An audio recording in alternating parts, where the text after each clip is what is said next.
We just want to make sure this is on. Okay. This is a two-part question to Mr. Golnik. Are the people in your district better off today than they were 2 years ago? Why or why not? And if you don't believe that things are better, what is your plan to change them?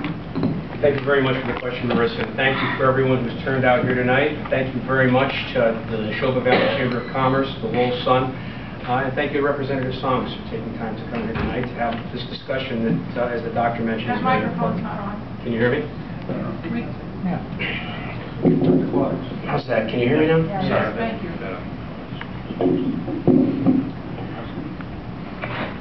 Are the people of our district better off than they were 2 years ago? And I think that the answer to that question is that no, they are not. We've seen the middle class under siege. We have gas prices that have more than doubled. We've had food prices that have gone up by 25 to 30%. We've seen home values decline where the majority of middle class families' net worth resides in. People are not better off than they were 2 years ago. We've got unemployment rates in this district that are chronically high, some approaching 50%, in some cases higher than 50%, higher than the state average. The public sector does not create sustainable jobs. I'm a practical guy. If this worked, I would jump in with both my feet and agree. All we need to do is look at the stimulus package that spent $800 billion to create or save 3.5 million jobs at a cost of $225,000 per job. If we were to actually just give the $225,000 per job per person, Representative Tsongas would want to raise their taxes right now because they're being rich. So we are not better off. I actually think we need to give more visibility. We need to give certainty to small business because that's where the jobs are created. Lower the corporate tax rate from 35% to 25%. Let's extend the tax cuts for everyone permanently. We can't be raising taxes on anyone, and more importantly, we can't be raising the taxes on small businesses who are the creators of the jobs that are sustainable. I think we need to repeal the Affordable Care Act. This is a job killer. 2.3% excise tax is killing these businesses in our district. Thank you. And the 60-second rebuttal, Congresswoman. Well, I want to thank the Chamber and thank the Lowell Sun for hosting this debate. And to answer your question, Marissa, I absolutely believe people are better off.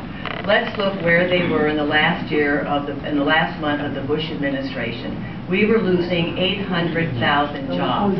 Last month, we gained 130,000 jobs. We've had 31 consecutive months of private sector job growth, and that is a result of the recovery package. Mr. Golnik says that it gives a cost per job, and he's wrong.